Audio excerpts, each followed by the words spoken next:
Welcome, welcome. It is another episode of Exploring Possibilities, available on Apple Podcast, Google Play, Stitcher, and my website, journeyofpossibilities.com. Every week right here, we have some of the most interesting conversations on the planet, all about holistic spiritual living. Both the show and the website are made possible week after week by my very own Mario Rosales, hero of Tech Life Balance. Mario, take a minute and tell us, how can you help our listeners? Thank you, Cheryl. I actually want to say, first off, I don't speak geek. I speak English, Lightworker, Galactic, Spanish, or you name it, I can probably work it or figure it out, even sign language maybe. Anyway, the truth of the matter is I can make it understandable for you. Technology seems to be very complicated for a lot of people, and I've been in it for a long time, and I can make it understandable. I don't try to sell you stuff that you don't need, because that's not me. What I am the type of person that can give you the truth. The things that you don't need, we can say, no, we don't need that. Or I even have a listener one time that called me, and we agreed that she wasn't ready for my services. So what can I help you with? I can help you with websites, blogs, video, podcasts, social media. And yeah, even that weird stuff, go ahead and give me a call and we can figure it out. Contact me at marrosales.net, and I look forward to talking to you. Who are you? Why are you here? What wonders and opportunities await you beyond physical death? What happened millennia ago to create the damaged earth and fractured societies you see around you? Empowering, enlightening, internationally acclaimed, the Joseph Communications books offer answers to these questions.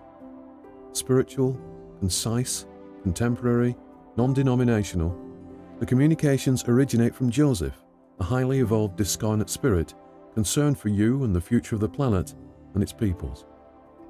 The words of Joseph and his soul group give you the power to bring light and change into your own life and the lives of others, and to restore the earth.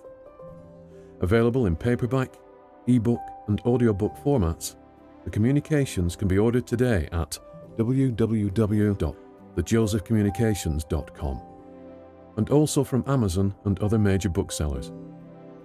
All proceeds are used for further publishing and advertising, and to make the communications available worldwide.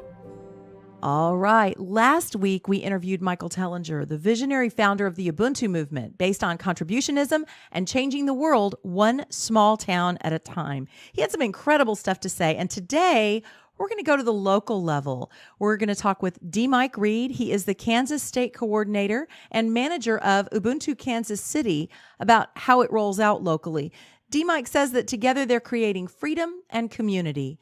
By honoring and supporting each other's passions, Ubuntu Kansas City is redefining their sense of value and purpose to create a new way of life. That sounds fabulous. Hi, D. Mike. Hello, Cheryl. Hi. Thank you so much for taking time to be with us today. I know you're a busy guy. You know, we really are, and we know you are too, so really appreciate you having me on. Oh, it's my pleasure. This is such an exciting bit of work that you guys are doing, and I call it work, but you're actually changing the world on the ground at a local level. You're in one of those one small towns at a time that Michael talked about. Absolutely. We are really proud of the project that we have all co-created here, and it's been a really amazing experience. Yeah, I imagine. Well, I'd like to find out a little bit about you, because it's interesting to me what goes into kind of creating and birthing these people that then are making these radical changes on the planet. So what led you to get involved in Ubuntu? What were you up to before this came along? So I'm originally from Oklahoma. My name is David Michael, and I've got family out in California, and I have an older cousin whose name is David. So whenever I go out there, I'm David Michael, which shortens to D. Mike. So I am from an affluent neighborhood that's out in Oklahoma. And whenever I've got family out in California, so I went out to visit them, and, it's really expensive to live out in California. And so I found myself kind of looking for alternative ways to kind of survive and create a living. And I saw many things, such as I noticed that there was, homelessness is being called an epidemic out there. And, I saw a bunch of food that was getting thrown away. And then also there was a bunch of people that were starving and they needed that. And so I really saw that there was a disconnect between how we could be living our lives. and the efficiency which we could be living our lives if we came together. And so I started doing some research, and I found a lot of really cool projects and things where people were developing and talking about different projects.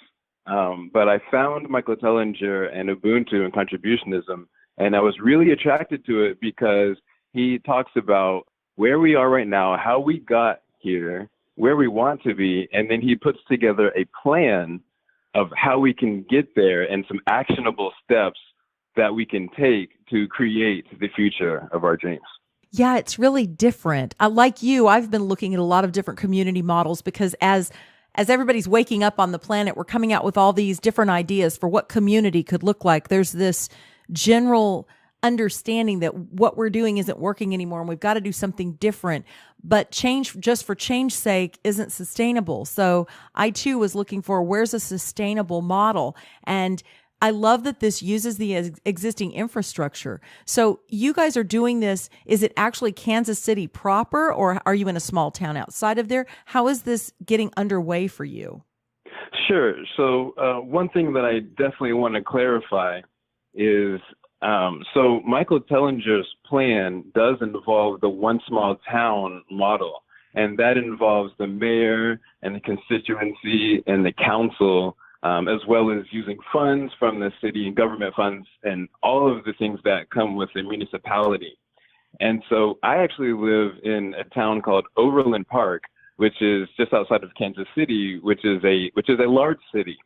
And so, you know, the one small town philosophy calls for a town of about under 5,000 people, and we have many more than that where we are. But I am one that I wanted to start living this philosophy and these concepts right now. So there was a perfect storm that kind of came together where Michael Tellinger came and did the Ubuntu Conscious Music Festival here, and it really helped us kick off our group and our community. But we are actually just a one small gathering, not one small town. And this is really how it kind of kicked off the initiative of the one small gathering. So we do face unique opportunities and challenges that the one small town philosophy doesn't necessarily come up against. Well, that's really ideal for the conversation I was hoping I might get to have, because we've been looking at something similar. Like, okay, we're in even these suburban areas around the massive metroplex of Houston are bigger than what the ideal model is. And so we're going, okay, where is this ideal town that's close enough to commerce and to some things that we would want to be close to, but far enough out? Where would be the ideal place to do this? So what is one small gathering? How is that different? Sure. It's different in several key ways. For one, as I talked about earlier, we don't have a mayor that's on board, and we don't have a council, and we don't have a government to have to deal with. And so I think that there's some benefits from that, but there's also some unique challenges that we are working through, and we're using them as springboards to be able to propel ourselves to a much higher place on the other side. That is exciting. Well, so you said that you're basically just taking some of the principles and you wanted to roll those out now. You didn't want to wait and find the one small town or whatever. So how did you get started? What were the first steps that you took and rolled out that kind of got the spirit moving? Sure. So I can just go back just a little bit and continue about my story and how that leads up to where we got right now. Perfect. And so I was in California, and so I started noticing everything that was off as far as the financial structure of the city, and really, you know, capitalism in general. And so I did become a California coordinator for Ubuntu, and I started following Michael Tellinger out there, and I started doing minimal work. You know, I was speaking with people. I was trying to raise awareness about this amazing philosophy. And I was getting some really cool results, talking to some really cool people. But my life journey took me out here to Kansas. And it's just a really cool synchronicity because Michael Tellinger was speaking with the owner of Uptown Theater here in Kansas City at a different location. And they just really hit it off. And so Larry Sells, the owner of Uptown Theater, said, hey, you know, I've got this place. Why don't you do something? Why don't you do a concert here? And it just happened to be in Kansas City, where I had just moved to a few months before that. And so they found out that they had a coordinator here, and they thought that they were going to have to do everything from afar. And they didn't know that they had anybody on the ground here. And when they realized that I was here, they contacted me. The core team in Ubuntu contacted me, and they said, "Hey, would you like to help us throw this concert?" And I mean, of course, I jumped at the chance. Right. And so he came here from South Africa, and kind of helped us get some motivation and really get everything rolling. And he stayed with us here at the estate for a little bit. Then we had a potluck the next day after that, and Michael Tellinger showed up, and it really helped to boost our engagement and our profile for our surrounding community. And a lot of people showed up. We've got a big estate here where we hold most of the events for Ubuntu Kansas City, and the whole thing was completely full of people. And so we just continue with that momentum, and we're still riding that today, I would say. Wow. I love synchronicity. It's like the universe just continually affirms when we're on our path, right? The doors open that weren't even there a moment ago. So that's awesome. That's exactly right. Yes, it's a magical thing for sure. It is magical. Well, I have been loosely following some of what you guys are up to, because we have had the Polly Llama, Paul Satoris, and his significant other, Amy. They did a couples special show here, and then I've interviewed Polly on his own. And so we're already familiar with them and love them. And it's been fun to stay connected with them and follow the work that you guys are doing. I know Amy's really excited about the gardening that you guys are doing. Tell me about that. Yes. So whenever we started having all of this engagement and all of these people showing up to our meetings, there was so much that we wanted to do. I mean, the housing was a big thing for me. Food, obviously, because people have to eat. We also have, 7 other committees that we have. And Amy really stepped up because she really likes the medicine, the food, which is our medicine. Right. And that really resonates with her. So we needed a head, as we called it at the time. Now we just call them organizers, but we needed an organizer for our food and gardening committee. And she stepped up to do that. We were introduced through a mutual friend, and she liked what we were doing, and she just jumped right in. She's been doing an amazing job. And that seems to be the way this happens. When Michael talked in the kind of the overall big picture about how you look at your local resources and get excited about get people excited about doing what they love, that's really kind of what you're describing with Amy and I guess the others that have gotten involved. So what are the 7 committees, the 7 areas that you guys are addressing? Sure. Let's see if I can run through these. So we've got food and gardening. We have festivals and events. We have a volunteer aspect. We have media and production. We have business and administration. And I think those are the ones that are active right now. We also have a family activities committee, which is pretty much our education platform. But I believe those are the ones that are active right now. And it's exactly like what you were saying. You tap into the local resources, and you really support each other's passions and everybody's talents. And I think that has been a really huge key for our success, is that we are supporting people's passions. And, we don't want to work, kind of Michael Tellinger says that we're not really working anymore. It's just a labor of love. And I think that's really what it is whenever you've got people who are really passionate about gardening. They're really passionate about ending homelessness, as I am. Yes. Really passionate about doing volunteer work. And that's really where we focus. We said that these are going to be our focuses, but, we are going to decide by our level of engagement and our energy what are going to be our focus points.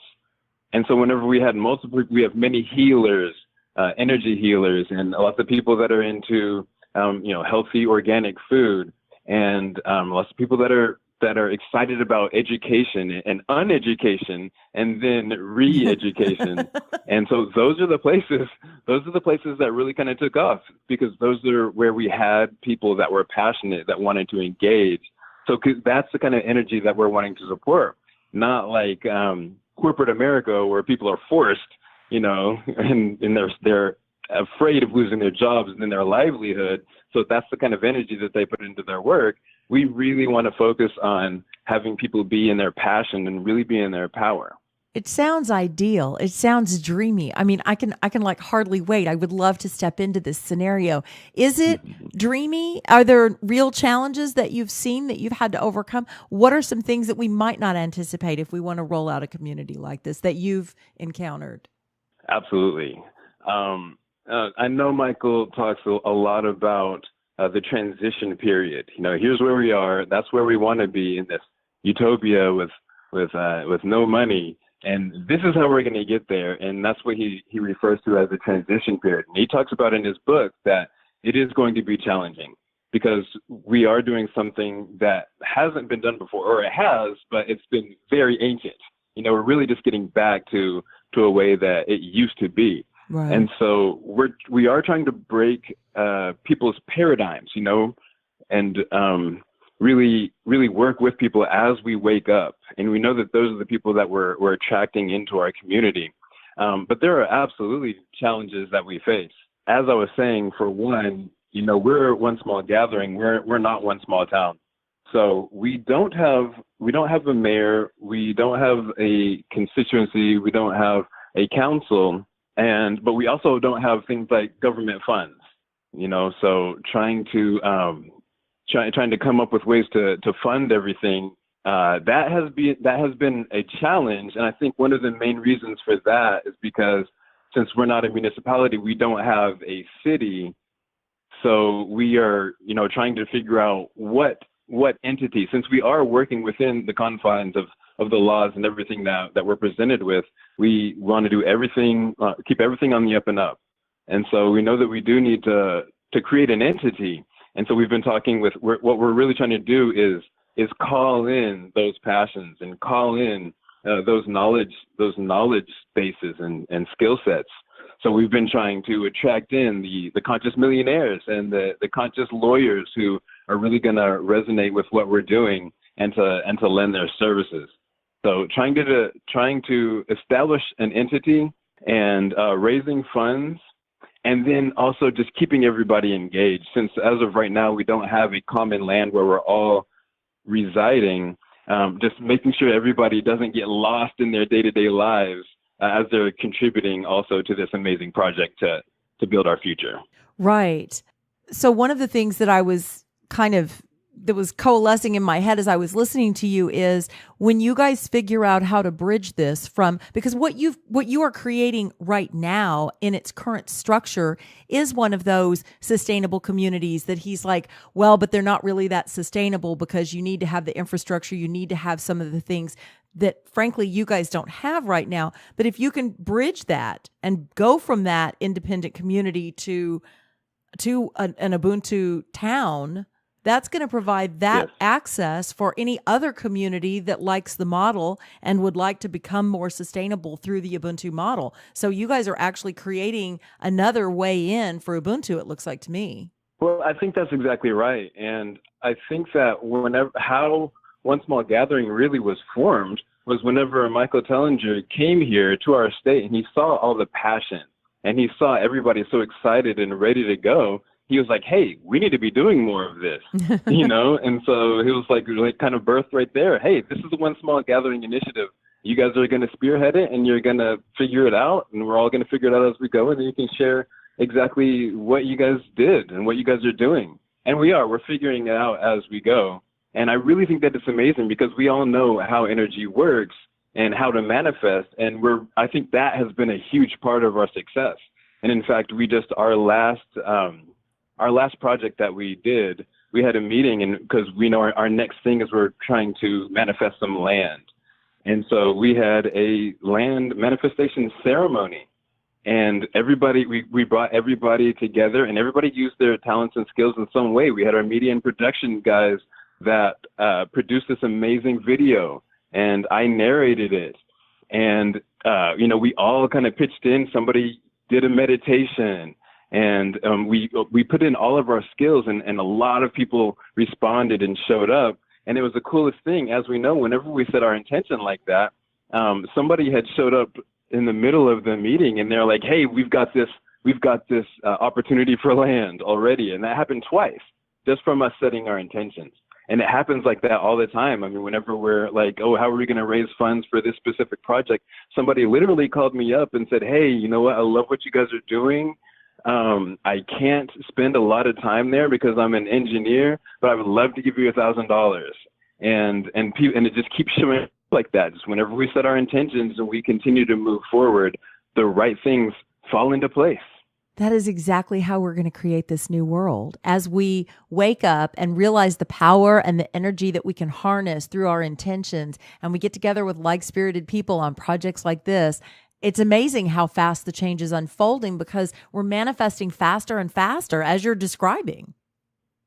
Oh, definitely. And that's exactly what we found. I mean, our heads were spinning for a little bit there for a second because it was just my partner and I, Katie. We just, we had this vision. I brought it here. I brought the concepts here from California. And then as I was speaking about it with Katie, and she got on board with it. And then whenever we just started putting it out there and set our intentions, and just stuff started happening faster than we could keep up with. And so we had to enlist help, have other people come in and kind of, and that's kind of how our committees got formed, just because, we needed other people to kind of help us with all of the different things that were coming in and that we wanted to do. And it's been really amazing the response we've gotten, because yes, we are a bunch of like-minded individuals. We all have the same end goal in mind. And whenever we get together and put our intention together, it's magic. Right. So I can see how it would be interesting looking forward to go, okay, usually, as Michael explained on the last show, usually you get the town on board and then the town purchases the electricity, and from there you move to industry. And that's kind of the model that he rolled out for us on the show here. So You guys are coming at it completely in the back door. And as a bunch of healers, maybe a healing center is your is your first business that you guys then generate revenue. But how do you then have you seen into the future at all yet, how you might bridge into that, creating that avenue for yourselves? Yes. And, we are always intending this or something better as we put everything out there to the universe. Right. And absolutely. I mean, I see that there's several paths that it could really take. And one thing that I'm really keen on is doing what we're doing and attracting more attention to what we're doing. Here at Soul Ascension, that's the name of our personal business that we run a lot of the Ubuntu stuff out of. But as we do that, more and more eyes are getting on what we're doing. And I believe that we've been really close, and I'm very sure that it will happen, that we will get the eye and the ear of a mayor or somebody who has the ear of the mayor, and we will be able to implement one small town philosophy whenever we're thriving ourselves. I know that what we have to do, our job is to do it ourselves, is to be thriving ourselves. And then as we become that lighthouse and that beacon for everyone else, and they will see. And I think that's the exact model of the one small town philosophy. And Cheryl, you talked about a sustainable community, and Michael talks about it actually being a thriving community because of the model of contributionism and how we do everything in thirds, and we have a free labor force, and we're able to sell products to surrounding communities for way cheaper than they would be able to get it from anywhere else, until eventually everyone leaves their corporate jobs and they join into what we're doing here in Ubuntu and contributionism. And I absolutely believe that we can still do that here. People are noticing more and more about what we're doing, and they're wanting to get involved. And I believe that once we get on a town level, and then at a city level, we are going to get the ear of a mayor soon, and then we can engage fully in the one small town philosophy. But right now, we're wanting to do it right now, and we believe that we can live that way right now, and we're taking the action steps and setting our intentions to do exactly that. Where you have belief and intention, you have success. And it shows. It sounds like you guys are already off and running. I forgot to mention the website. It will be on the description of the show as well, but soulascension.life/Ubuntu will get you information on what you guys are doing, right? That's the website? Yes. We keep everything that we do on that website. UbuntuKansasCity.org is is in the works right now, but the most complete, exhaustive site that we have right now for Ubuntu Kansas City is soulascension.live/Ubuntu. Perfect. And I'm curious, who are you attracting? Are these all ages, all races? Is it primarily a little bit leaning in one direction or the other? Who's jumping on board with this? So that's actually a really cool question. So we are attracting people from all different walks of life. So we're sitting here, our estate is sitting right in the middle of Johnson County. And I think that's kind of the one of the big pulls, is that something like what we're doing is plopped right here in the middle of a very affluent, Caucasian community. And so, but we're really, because I'm African American and my partner Katie is Asian, and we are. If you look at our site, you'll be able to see it looks like a rainbow. I mean, there is every different kind of person that's coming in, because we all believe that, first of all, we don't look at all the differences. We really focus on the things that bind us more than the things that separate us, because that's way more powerful and way more prevalent. But people realize that, we're creating this community, and that's a big pull for people, because I think we're sort of cocooning. We're coming out of ourselves and shells, and we're wanting to be able to display our talents and our skills for and contribute them to a group. And so I think that, we're getting people from all races and people from all income brackets, because everybody can see the value in what we're doing, because we're valuing the person. We're not valuing the dollar. Where, I don't know if Michael Dillon just said it whenever you're interviewing him, but he has this phrase that says, money does nothing and people do everything. And so we're really redefining that value to show what value the people bring, and not just the things that they produce, and definitely not the dollar. Well, and the fun consequence of that is, when you focus on what you have in common, you attract more people, because you're showing the sameness of all of us. But within that, you get this beautiful richness of diversity too. The differences make it more interesting, more expansive. So in focusing on what's the same, you're attracting differences, and the differences make it even more fun. So it's a really neat way to grow. Isn't that amazing? I talk a lot about that, because people, whenever they see what we're doing, some people are a little bit timid at first, because, what is this, and who are these people, and, how am I going to fit in? But I think as soon as they see how welcoming we are, and then one of the main things I like to talk about pretty early on is, whatever that weird thing is that you wanted to do whenever you were a little kid, but then it kind of got beat out of your system because you realized that everybody thought that was weird, and, your parents told you that you had to start making money, and capitalism kind of took that dream out from under you. I say focus on that, whatever that weird thing is. That's what we want from you, and that's what you have a whole community here to support you, because that's your piece of the puzzle. That's your contribution. And so many times, whenever people hear that, then they will kind of raise their hand and say part of an idea that they have, and they think it's kind of silly and it's kind of dumb or whatever. And then every time somebody on the other side of the room raises their hand and they're like, I have the other half of that. Let's get together and form something great.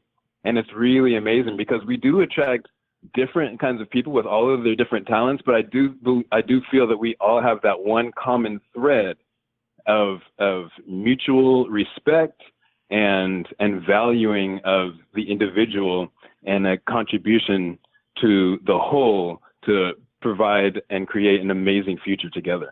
Yeah, the shared dream, the power of the shared dream, and each having their piece of it. It's very inspiring, and you're an excellent spokesperson for the movement, by the way. You do a great job, and you're very enthusiastic and all those things that we want to hear if it's something that we're going to be interested in. So I want to go back a little bit, because it's a population I'm also passionate about. You're welcome. The homeless situation. I work with low-income families here in my county in Texas, and have done for several years now. And it's a problem everywhere. There's a huge gap between the haves and the have-nots, and it's getting bigger all the time. And it needs our attention. And it seems like throwing our answers in the same solutions. If it hasn't worked yet, it's not going to work. So how does this help with homelessness? Yes, and I think that works perfectly into our model and what we're trying to do and our vision, where we want to be, because we're going into if it's one small town, you're going into the town. In our case, it's going into the community, and you're finding out the strengths of the community, and then also the needs of the community. And we have a bunch of healers. We have a bunch of naturalists and people that want to grow organic food and energy healers. And so my vision is that we would be able to set up a holistic health barrage, and then we would be able to go to anywhere around the town. And if we see somebody who's disenfranchised, we see somebody holding up a sign, we can say, hey, come get in the car. And we're going to take them straight to our clinic, where we will put them through the whole integrative health barrage, which would be mind, body, spirit, everything. And then we integrate them into our community and say, here's your home, here's your food, here's your project to contribute to, and here's your family. Because we can do that. We live in a universe of abundance, and we've kind of bought into this scarcity, so that we have to compete with one another for resources. And we really believe in cooperation and collaboration over competition. And I think that whenever we're able to do that, whenever we're able to just say, hey, just go get people, bring them into our community, put them through the process, and have them contribute and just be a human being and use their gifts for the betterment of the community and do the things that they came down to this plane on this earth to do.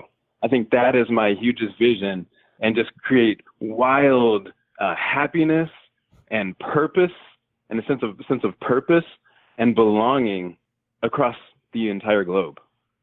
Wild happiness. I love that. That really matches. I can totally see that with your picture and your face, and wild happiness. You're a spokesperson for how we're going to create wild happiness across the planet. I love that. Thank you. Yes, I do think that's sort of I'm kind of the mouthpiece for Ubuntu. I do get really excited about it, and I want to share that excitement, and I try to infuse that whenever I get an opportunity to talk. I definitely want to put that enthusiasm in, because I want everybody else to be as excited as I am. And it's been working, and we've really been getting people's passions and excitement to contribute to the community. It's been amazing. Yeah, I can't wait to see it. I can't wait to come visit, because I really feel like we're going to be doing something similar here in Texas. And so what better way to do it than to come and see how it's working for someone that's already on that path. So what do you recommend to people listening to this who might want to say, okay, this sounds really interesting. How do I get started? Sure. I think the first thing to do would be to, right now, our Facebook page would be a good place to start, which is Ubuntu Kansas City. If you're local, then join our group, Ubuntu Kansas City Tribe. It has about over 700 people who are all local and all contribute in some way, even if it's just learning.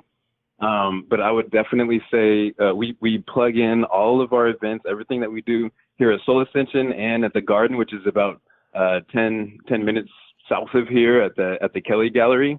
But if you come to some of our events and you start just mingling with the people, I just have to warn you, you're not going to want to leave. I bet. I know a few of you, and I can definitely attest to that. We never want to leave when we go up there and visit either. You guys are great, and the energy that you're creating, I mean, we're feeling the waves and the ripples all the way down in Texas. So keep doing what you're doing. It's fabulous. I like to wrap up my interviews by asking my guests if you have any kind of a parting thought that you'd like to leave us with today. I would just really like to let everybody know that it's possible. Anything is possible. I mean, whenever people come, they always say, hey, I created you. I was thinking about you guys so hard that you guys appeared right in front of me. And I didn't know that this community existed right here in the middle of Johnson County. And I just want to talk about, we all know that the powers of manifestation. Whenever I was sitting inches from homelessness in California, thinking about what could be, and I just held that image of what I wanted. And I went Compton to Quantum is what I call it. I was living in Compton, California, pretty much homeless. And now I'm living in one of the most affluent counties in the country with an amazing group and community of supported, like-minded individuals around me, with an amazing family. And it's just the power of intention and the power of our thoughts and taking inspired action. And it's not only possible, but it's our birthright and it's our duty to create this life of our dreams. And we can do it whenever we stick together and when we cherish each other and whenever we love each other. It's absolutely possible.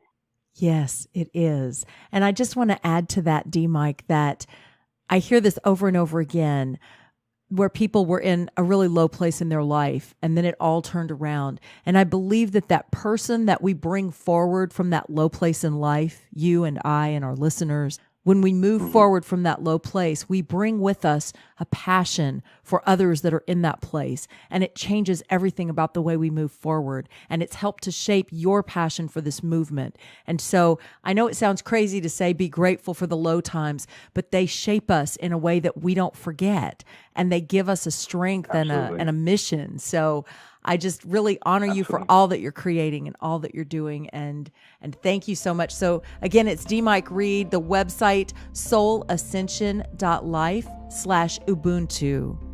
D. Mike, thanks so much for joining us. Thank you so much for having me, Cheryl. It has been a pleasure. And I hope you've enjoyed listening to this show. Be sure to get on our mailing list, learn about upcoming events and guests. JourneyOfPossibilities.com is where you can do all that. And we'll see you next time on Exploring Possibilities.